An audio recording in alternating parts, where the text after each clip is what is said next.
اعوذ باللہ من الشیطان الرجیم بسم اللہ الرحمن الرحیم۔ سامعین و ناظرین کرام، السلام علیکم ورحمۃ اللہ وبرکاتہ۔ آج کا پروگرام جماعت احمدیہ کے جلسہ سالانہ کے بارے میں ہے۔ یہ کہ اس پروگرام میں جماعت احمدیہ کے پہلے جلسہ سالانہ کا پس منظر سیدنا حضرت مسیح موعود علیہ السلام کے ارشادات کی روشنی میں بیان کیا جا رہا ہے، اور نیز یہ کہ پہلے جلسہ سالانہ کا مختصر حال بھی بیان کیا جا رہا ہوگا۔ سب سے پہلے یہ بتانے کی ضرورت ہے کہ جلسہ سالانہ کیا ہوتا ہے۔ وہ جلسہ جو نظام جماعت احمدیہ کے تحت سال میں ایک دفعہ ہوتا ہے، اسے جلسہ سالانہ کہا جاتا ہے۔ جماعت احمدیہ کی بنیاد 23 مارچ 1889 کو رکھی گئی۔ جماعت احمدیہ کے قیام کے قریباً پونے 2 سال بعد جماعت احمدیہ کا پہلا جلسہ سالانہ 27 دسمبر 1891 کو قادیان میں منعقد ہوا۔ اس جلسہ کے انعقاد کی تقریب اس طرح پیدا ہوئی کہ 1891 میں سیدنا حضرت مسیح موعود علیہ السلام نے ایک رسالہ آسمانی فیصلہ کے نام سے شائع کیا۔ آپ نے اس کتاب میں اپنے مخالف و معاند علماء کو روحانی مقابلہ کی دعوت دی۔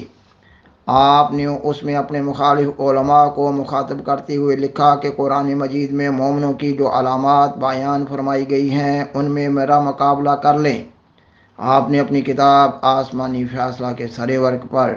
ائمۃ الکفر کو مخاطب کرتے ہوئے لکھا یہ کہ میاں نذیر حسین صاحب دہلوی اور ان کے شاگرد بٹالوی کو جو مؤلف رسالہ ھذا صاحب کتاب اضال اوہام و توضیح مرام کو کافر اور دجال اور کذاب اور ملحد اور بے ایمان اور ملعون اور دور از رحمت رحمان ٹھہراتے ہیں، اور ایسا ہی ان کے تمام ہم خیالوں، مولویوں، صوفیوں، پیرزادوں، فقیروں، سجادہ نشینوں کو آسمانی فیصلہ کی طرف دعوت، اور نیز ان کے گزشتہ مباحثات کی کیفیت۔ اور آپ اپنی کتاب آسمانی فیصلہ کے آغاز میں لکھتے ہیں یہ کہ میاں نذیر حسین صاحب دہلوی اگرچہ آپ بھی کفر کے فتووں سے بچے ہوئے نہیں ہیں، اور خیر سے ہندوستان میں اول الکافرین وہی ٹھہرائے گئے ہیں، تاہم ان کو دوسرے مسلمانوں کے کافر بنانے کا اس قدر جوش ہے کہ جیسے راست باز لوگوں کو مسلمان بنانے کا شوق ہوتا ہے۔ وہ اس بات کے بڑے ہی خواہشمند پائے جاتے ہیں کہ کسی مسلمان پر خواہ نخواہ کفر کا فتویٰ لگ جائے، گو کفر کی ایک بھی وجہ نہ پائی جائے۔ اور ان کے شاگرد رشید میاں محمد حسین بٹالوی جو شیخ کہلاتے ہیں، انہی کے نقش قدم پر چلے ہیں، بلکہ شیخ جی تو کچھ زیادہ گرمی دار اور تکفیر کے شوق میں اپنے استاد سے بھی کچھ بڑھ چڑھ کر ہیں۔ ان دونوں استاد اور شاگرد کا مذہب یہ معلوم ہوتا ہے کہ اگر 99 وجوہ ایمان کی کھلی کھلی ان کی نگاہ میں پائی جائیں اور ایک ایمانی وجہ ان کو اپنی کوتا نظری کی وجہ سے سمجھ میں نہ آوے، تو پھر بھی ایسے آدمی کو کافر کہنا ہی مناسب ہے۔ چنانچہ اس عاجز کے ساتھ بھی ان حضرات نے ایسا ہی برتاؤ کیا۔ جو شخص اس عاجز کی تالیفات براہین احمدیہ اور سرما چشم آریہ وغیرہ کو غور سے پڑھے، اس پر بخوبی کھل جائے گا کہ یہ عاجز کس جانثاری کے ساتھ خادم دین اسلام ہے،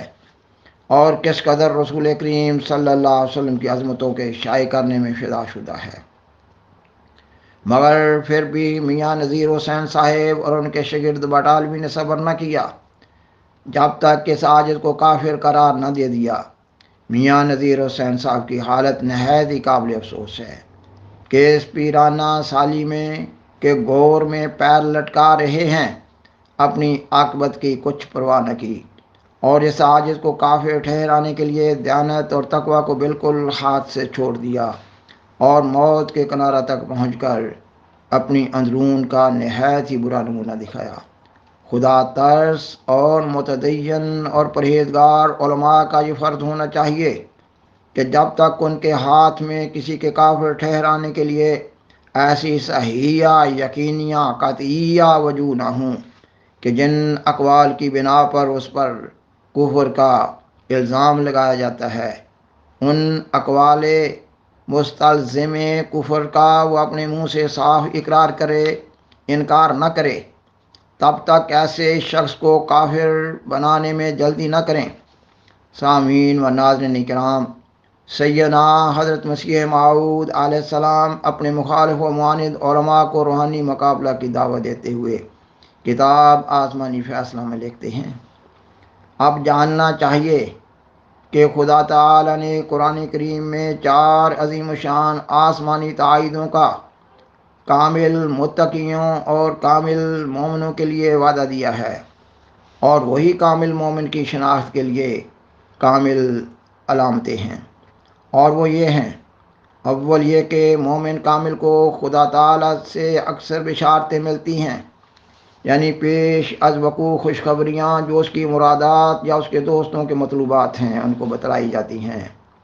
دوم یہ کہ مومن کامل پر ایسے امور غیبیہ کھولتے ہیں جو نہ صرف اس کی ذات یا اس کے واسطے داروں سے متعلق ہوں، بلکہ جو کچھ دنیا میں قضاء و قدر نازل ہونے والی ہے، یا بعض دنیا کے افراد مشہورہ پر کچھ تغیرات آنے والے ہیں، ان سے برگزیدہ مومن کو اکثر اوقات خبر دی جاتی ہے۔ سوم یہ کہ کامل مومن کی اکثر دعائیں قبول کی جاتی ہیں، اور اکثر ان دعاؤں کی قبولیت کی پیش از وقت اطلاع بھی دی جاتی ہے۔ چہارم یہ کہ مومن کامل پر قرآن کریم کے دقائق و معارف جدیدہ و لطائف و خواص عجیبہ سب سے زیادہ کھولے جاتے ہیں۔ ان 4 علامتوں میں مومن کامل نسبتی طور پر دوسروں پر غالب رہتا ہے۔ آپ مزید لکھتے ہیں، میں معمور ہوں اور فتح کی مجھے بشارت دی گئی ہے، لہذا میں حضرات مذکورہ بالا کو مقابلہ کے لیے بلاتا ہوں۔ کوئی ہے جو میرے سامنے آوے، اور مقابلہ کے لیے آسن انتظام یہ ہے کہ لاہور میں جو صدر مقام پنجاب ہے، اس امتحان کی غرض سے ایک انجمن مقرر کی جائے۔ اگر فریق مخالف اس تجویز کو پسند کرے تو انجمن کے ممبر بتراضی فریقین مقرر کیے جائیں گے، اور اختلافات کے وقت کثرت رائے کا لحاظ رہے گا، اور مناسب ہوگا کہ 4 علامتوں کی پورے طور پر آزمائش کے لیے فریقین 1 سال تک انجمن میں باقاعدہ تاریخ اپنی تحریرات بھیجتے رہیں، اور انجمن کی طرف سے باقاعدہ تاریخ و باہ تفصیل مضمون تحریرات مسعود شدہ کی رسیدیں فریقین کو بھیجی جائیں گی۔ سامعین و ناظرین کرام، سیدنا حضرت مسیح موعود علیہ السلام نے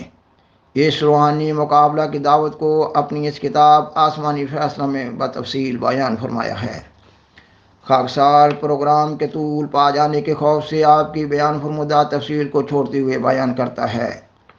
کہ اس تفصیل کو آپ کی اس کتاب یعنی آسمانی فیصلہ میں پڑھا جا سکتا ہے۔ آپ مزید لکھتے ہیں، یہ ہر 4 محق امتحان جو میں نے لکھی ہیں، یہ ایسی سیدھی اور صاف ہیں کہ جو شخص غور کے ساتھ ان کو زیر نظر لائے گا وہ بلا شبہ اس بات کو قبول کر لے گا کہ متخاصمین کے فیصلہ کے لیے اس سے صاف اور سہل تر اور کوئی روحانی طریق نہیں۔ اور میں اقرار کرتا ہوں اور اللہ جل شانہ کی قسم کھا کر کہتا ہوں کہ اگر میں اس مقابلہ میں مغلوب ہو گیا تو اپنے ناحق پر ہونے کا خود اقرار شائع کر دوں گا، اور پھر میاں نذیر حسین صاحب اور شیخ بٹالوی کی تکفیر اور مفتری کہنے کی حاجت نہیں رہے گی، اور اس صورت میں ہر ایک ذلت اور توہین اور تحقیر کا مستوجب و سزاوار ٹھہروں گا، اور اسی جلسے میں اقرار بھی کروں گا، اور اسی جلسے میں اقرار بھی کر دوں گا کہ میں خدا تعالیٰ کی طرف سے نہیں ہوں، اور میرے تمام دعاوی باطل ہیں، اور باخدا میں یقین رکھتا ہوں اور دیکھ رہا ہوں کہ میرا خدا ہرگز ایسا نہیں کرے گا اور کبھی مجھے ضائع نہیں ہونے دے گا۔ اب علماء مذکورہ بالا کا اس صاف اور صریح امتحان سے انحراف کرنا، اگر وہ انحراف کریں نہ صرف بے انصافی ہوگی بلکہ میرے خیال میں وہ اس وقت چپ رہنے سے یا صرف مغشوش اور غیر صحیح جوابوں پر قواعد کرنے سے دانشمند لوگوں کو اپنے پر سخت گمان کر لیں گے۔ اگر وہ اس وقت ایسے شخص کے مقابلے پر جو سچے دل سے مقابلہ کے لیے میدان میں کھڑا ہے محض ہیلا سازی سے بھرا ہوا کوئی ملمہ جواب دیں گے تو یاد رکھیں کہ کوئی طالب حق اور حق پسند ایسے جواب کو پسند نہیں کرے گا۔ آپ مزید لکھتے ہیں خدا تعالی مومن کا ہی حامی اور ناصر ہوتا ہے، مفتری کا ہرگز ناصر اور حامی نہیں ہو سکتا۔ سو جس کا خدا تعالی آپ دشمن ہو اور جانتا ہے کہ وہ مفتری ہے، ایسا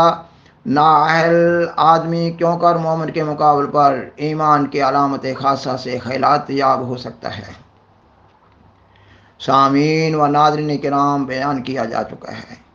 کہ سیدنا حضرت مسیح موعود علیہ السلام نے روحانی مقابلہ کو فیصلہ کی حیثیت دینے کے لیے تجویز فرمایا کہ لاہور میں ایک انجمن قائم کر دی جائے اور اس انجمن کے ممبر فریقین کی مرضی سے مقرر کر لیے جائیں۔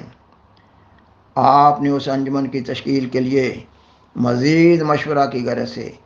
احباب جماعت کو 27 دسمبر 1891 کو قادیان میں آنے کے لیے ارشاد فرمایا۔ لہٰذا اس جلسہ میں شمولیت کے لیے 75 احمدی احباب قادیان آئے اور 27 دسمبر 1891 کو نماز ظہر کے بعد قادیان کی مسجد اقصی میں جلسہ شروع ہوا۔ حضرت مولوی عبدالکریم صاحب سیالکوٹی نے سیدنا حضرت مسیح موعود علیہ السلام کی کتاب آسمانی فیصلہ پڑھ کر سنائی اور بالآخر بالاتفاق یہ طے پایا کہ سرے دست اس کتاب کو شائع کر دیا جائے اور مخالفین کی رائے معلوم ہونے کے بعد روحانی مقابلہ کو فیصلہ کی حیثیت دینے والی انجمن کے ممبر مقرر ہوں، اور اس کے بعد جلسہ کی کارروائی ختم ہو گئی۔ سیدنا حضرت مسیح موعود علیہ السلام نے اس جلسہ میں شامل ہونے والے احباب سے مصافحہ کیا۔ یہ مختصر رودات جماعت احمدیہ کے پہلے جلسہ کی ہے، اور سیدنا حضرت مسیح موعود علیہ السلام نے اس پہلے جلسہ کے بعد تیسرے دن یعنی 30 دسمبر 1891 کو بذریعہ اشتہار اپنی جماعت کو تحریک فرمائی یہ کہ قرین مصلحت معلوم ہوتا ہے کہ سال میں 3 روز ایسے جلسہ کے لیے مقرر کیے جائیں جس میں تمام مخلصین اگر خدا تعالیٰ چاہے بشرط صحت و فرصت و عدم موانع قویہ